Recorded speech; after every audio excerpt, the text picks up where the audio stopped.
In the depths of a Viennese museum, a single artifact held the power to reshape the destiny of nations. The Spear of Destiny, the legendary weapon that pierced the side of Christ himself, would soon fall into the hands of history's most notorious dictator. What happened next would blur the lines between myth and reality, between ancient prophecy and modern warfare. By the end of this video, you'll discover how one man's obsession with occult power helped fuel the darkest chapter in human history. Before we dive into this story, I want to make a quick invitation. If you're new to the channel and want to follow more content like this, subscribe here and leave a like to help the channel grow and continue bringing you quality content. Now, let's get back to the story. The year was 1938, and across Europe, storm clouds gathered as Adolf Hitler's Third Reich expanded its grip on power.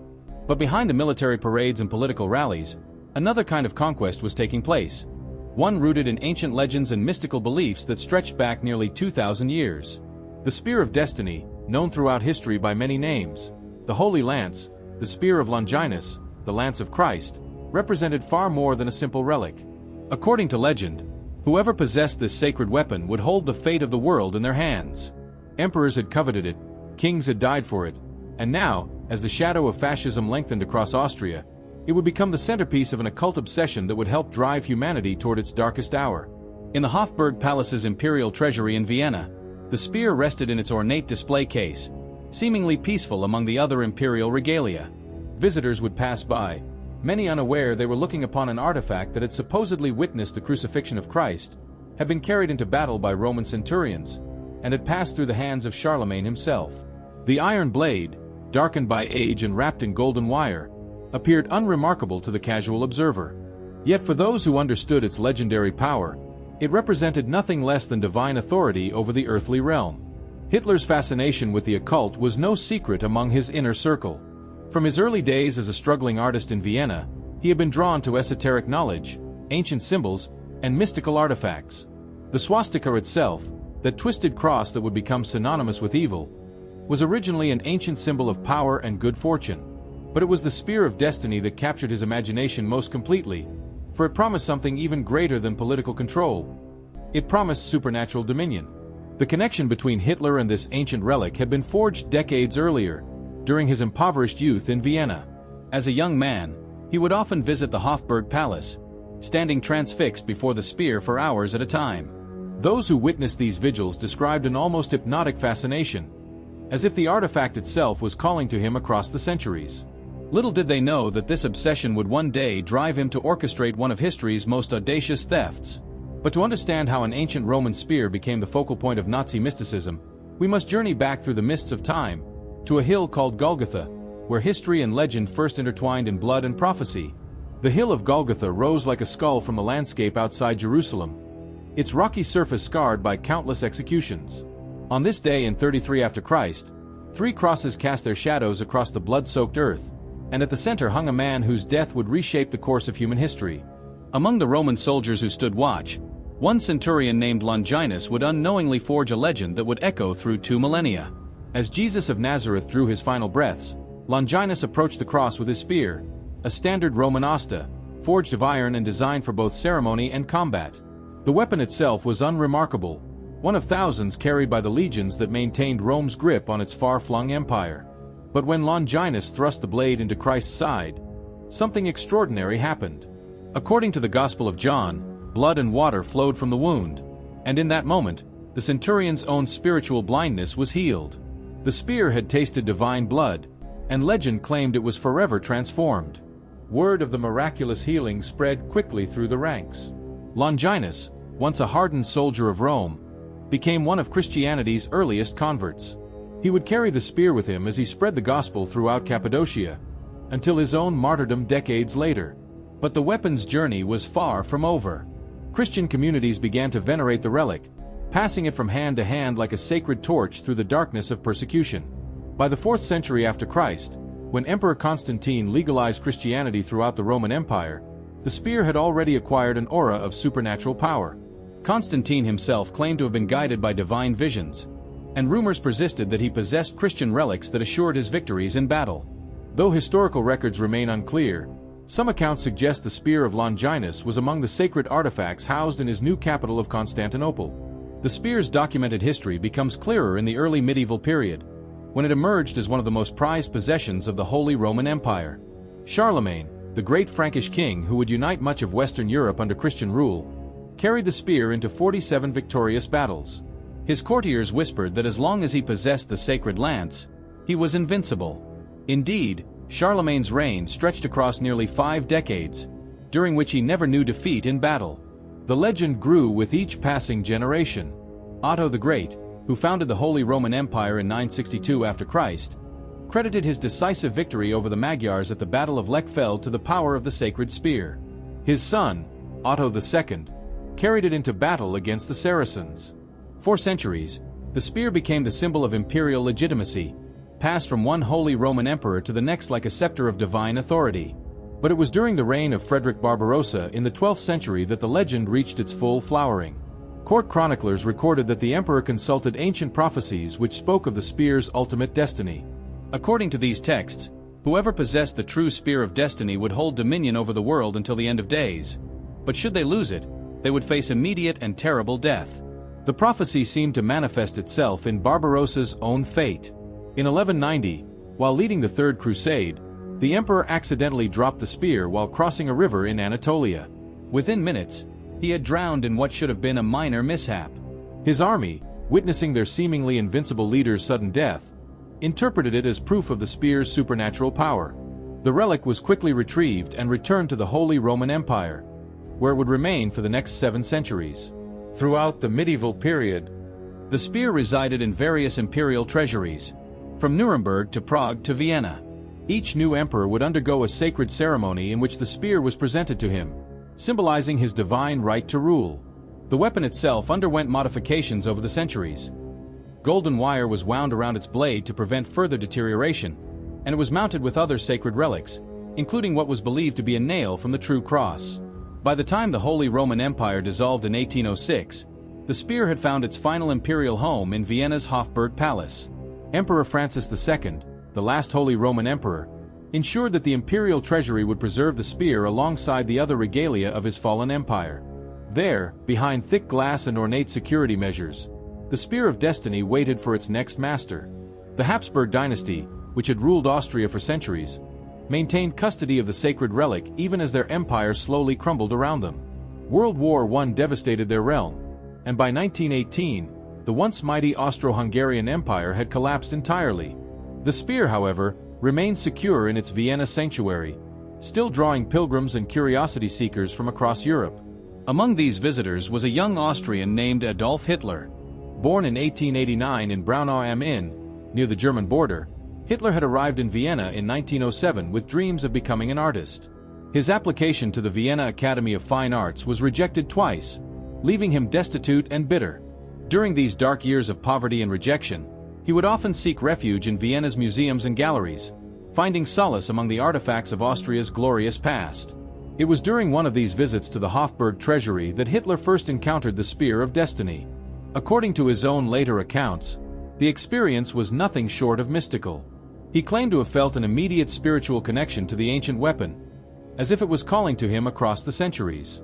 Hour after hour, he would stand transfixed before the display case, studying every detail of the iron blade and its golden binding. The young Hitler was already developing his fascination with occult philosophy and esoteric knowledge. Vienna in the early 1900s was a hotbed of mystical movements, from theosophy to Ariosophy, and Hitler absorbed these influences eagerly. He read voraciously about ancient symbols, lost civilizations, and hidden knowledge. The swastika, which he would later adopt as his personal emblem, first caught his attention in these Viennese occult circles, where it was revered as an ancient Aryan symbol of power. But nothing captured his imagination quite like the Spear of Destiny.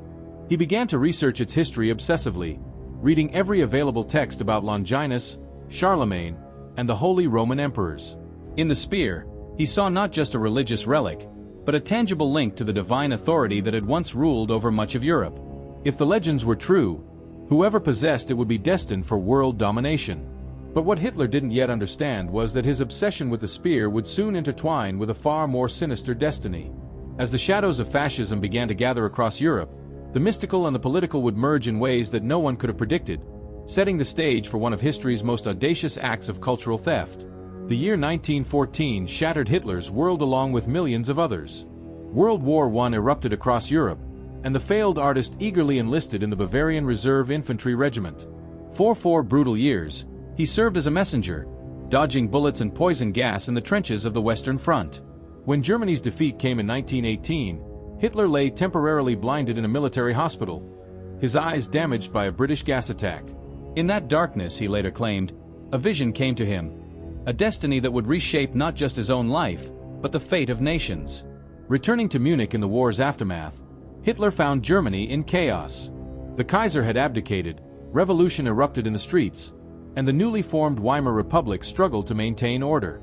Economic collapse followed political upheaval, and in this fertile ground of desperation and humiliation, extremist movements began to take root.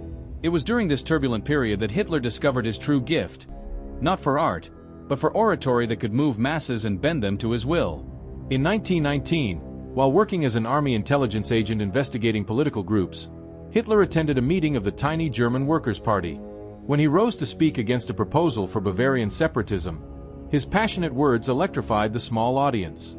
Within days, he had joined the party as member 555, and within 2 years, he had transformed it into the National Socialist German Workers' Party, the Nazis. The failed artist had found his calling, and his obsession with the mystical powers of the Spear of Destiny began to merge with his political ambitions. Hitler's inner circle during these early years included several figures who shared his fascination with occult knowledge. Heinrich Himmler, who would later lead the SS, was deeply involved in mystical practices and ancient Germanic rituals. Rudolf Hess, Hitler's devoted deputy, believed fervently in astrology and supernatural forces. Most significantly, there was Karl Maria Willigut, whom Himmler called the private magician of the Reichsführer SS, and who claimed to possess ancestral memories dating back thousands of years. These men formed what some historians would later call the occult cabinet of the Nazi movement. They believed that Germany's destiny was tied to ancient Aryan mysticism, and that certain sacred objects held the key to unlocking supernatural power. The Spear of Destiny, residing in Vienna's Hofburg Palace, became central to their esoteric worldview. They studied ancient texts, consulted astrologers, and planned rituals that would harness the spear's legendary power for their political revolution. By 1933, Hitler had achieved what once seemed impossible. He had become Chancellor of Germany through a combination of political maneuvering, street violence, and the failure of democratic institutions to stop him.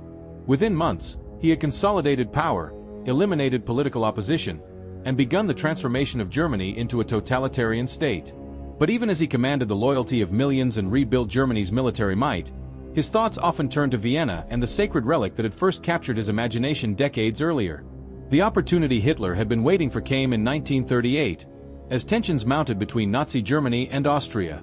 Chancellor Kurt Schuschnigg, Austria's authoritarian leader, had been struggling to maintain his country's independence in the face of increasing German pressure. Hitler demanded that Austrian Nazis be given key positions in the government, while simultaneously massing troops along the border. The Austrian Chancellor found himself caught between the rising tide of Nazi support within his own country and the threat of military invasion from without. On March 9, 1938, Schuschnigg made a desperate gamble. He announced that Austria would hold a referendum on independence, hoping that the Austrian people would vote to maintain their sovereignty. The proposal sent shockwaves through Berlin. Hitler had been planning a gradual takeover of Austria, but this referendum threatened to derail his carefully laid plans. If the Austrians voted for independence, it would be a devastating blow to his ambitions of creating a greater German Reich. Working through the night of March 11th, Hitler and his generals finalized Operation Otto, the military occupation of Austria. German troops were already positioned along the border, and Nazi sympathizers within Austria had been coordinating with Berlin for months. As dawn broke on March 12, 1938, the German army crossed into Austria virtually unopposed. By evening, Hitler himself had arrived in his hometown of Linz to a rapturous welcome from crowds of supporters. But Hitler's primary destination was not Linz. It was Vienna, and specifically the Hofburg Palace where the Spear of Destiny awaited. On March 14th, as German troops consolidated control over Austria and Nazi officials began arresting political opponents, Hitler made his triumphant entry into the Habsburg capital. Crowds lined the streets, many genuinely enthusiastic about the Anschluss, others simply seeking to avoid the fate of those who resisted. That evening, while his propaganda minister Joseph Goebbels orchestrated massive rallies celebrating the union of Germany and Austria, Hitler slipped away from the official ceremonies. Accompanied by a small group of trusted associates, including Heinrich Himmler and several SS officers, he made his way through the darkened streets of Vienna to the Hofburg Palace. The imperial treasury, which had been closed to the public since the Anschluss began, was opened exclusively for the Führer and his occult advisors. Standing before the display case that had captivated him 30 years earlier, Hitler gazed upon the spear of destiny with the eyes of a conqueror rather than a penniless art student. The iron blade, wrapped in its golden wire and mounted with other sacred relics, seemed to pulse with ancient power in the dim light of the treasury.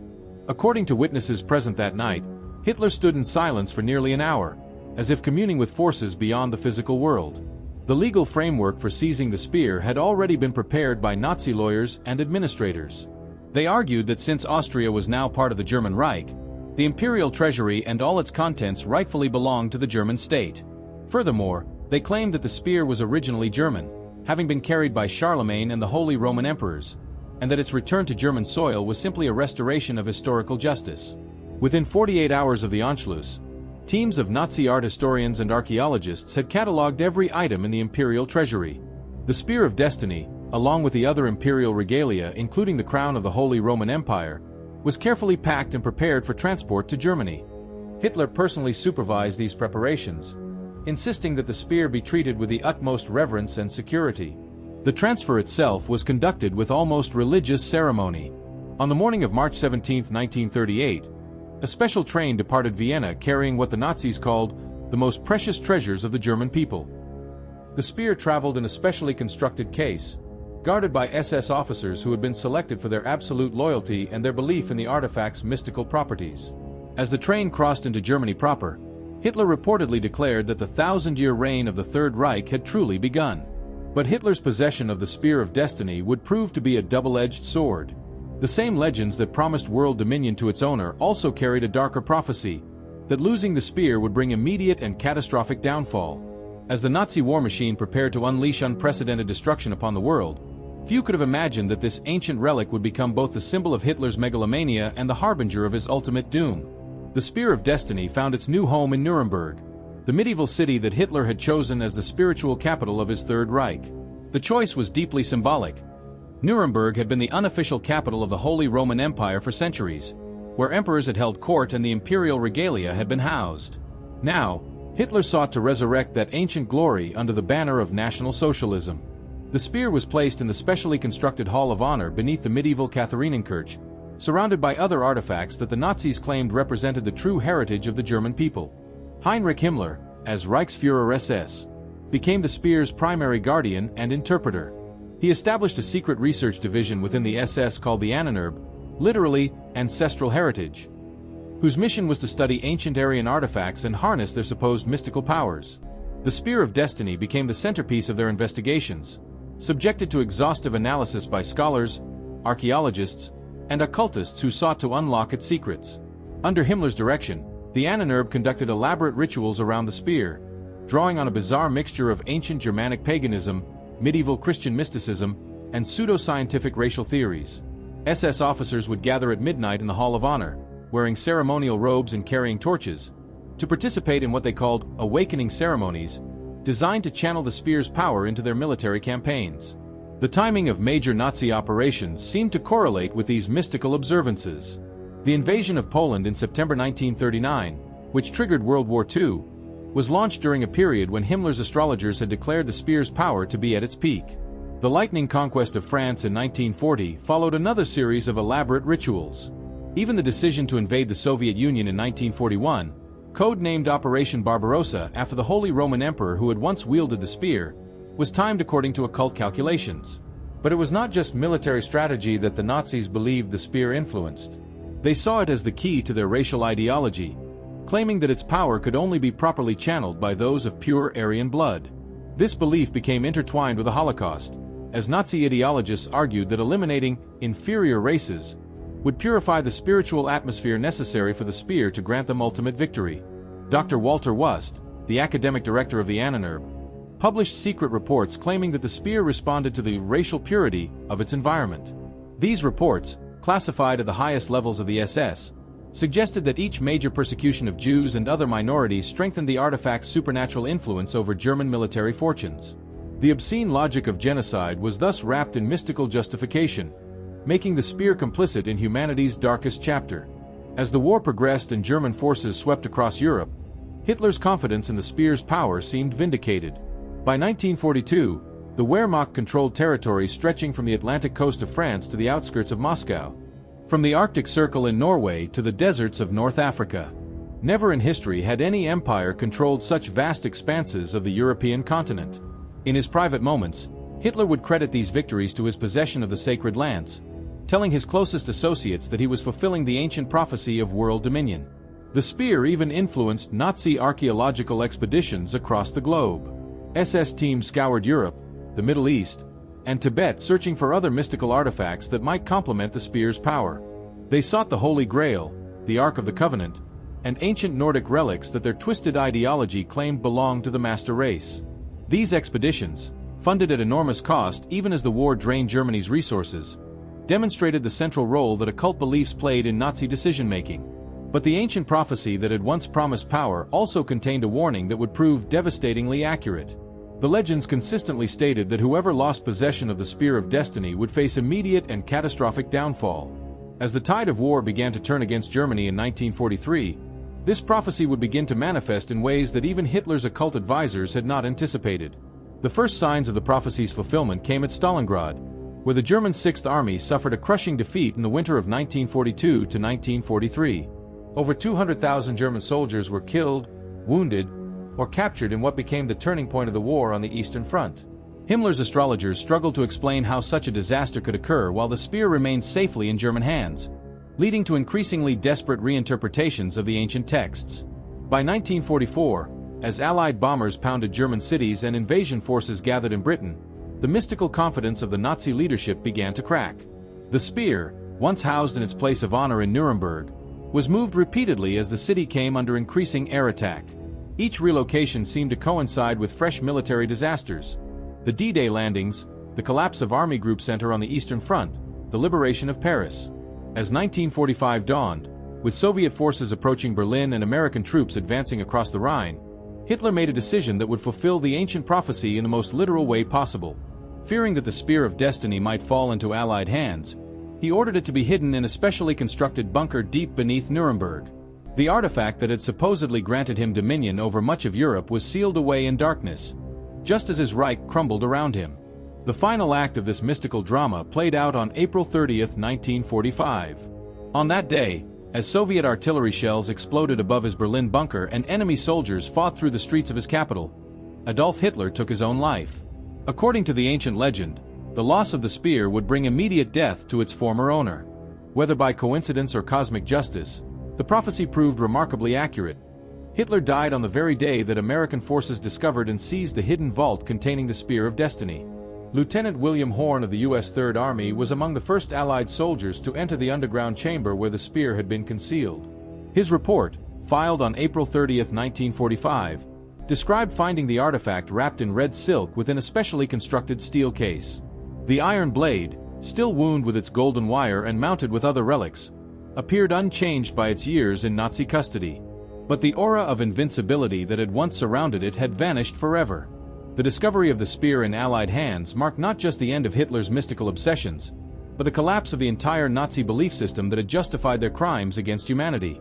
The master race theory, the occult rituals, the claims of divine destiny, all crumbled along with the Reich that had embraced them. The Spear of Destiny, which had promised eternal dominion, had instead witnessed the most rapid and complete defeat in modern military history. In the end, the ancient prophecy proved more powerful than the man who sought to harness it. The Spear of Destiny had indeed shaped the course of world history, but not in the way Hitler had envisioned. Instead of granting him eternal victory, it had become the instrument of his ultimate downfall, teaching humanity a profound lesson about the dangerous intersection of mystical obsession and political power. The story of Hitler's obsession with the Spear of Destiny reveals one of history's most chilling examples of how mystical beliefs can intertwine with political extremism to create unimaginable horror. From that moment in 1907, when a penniless art student first gazed upon the ancient relic in Vienna's Hofburg Palace, to the day in 1945 when Allied forces discovered it hidden beneath the ruins of Nuremberg, the spear witnessed the rise and fall of humanity's darkest chapter. What makes this tale particularly haunting is not just the supernatural elements that surrounded the Nazi regime, but how these beliefs were used to justify the systematic murder of millions of innocent people. The Spear of Destiny became more than a symbol of power for Hitler and his inner circle. It became a cornerstone of their twisted worldview that claimed divine sanction for genocide. The same artifact that had once represented the mercy of Christ's sacrifice was perverted into an instrument that rationalized humanity's greatest crimes. The prophecy that warned of immediate downfall for anyone who lost the spear proved remarkably prescient.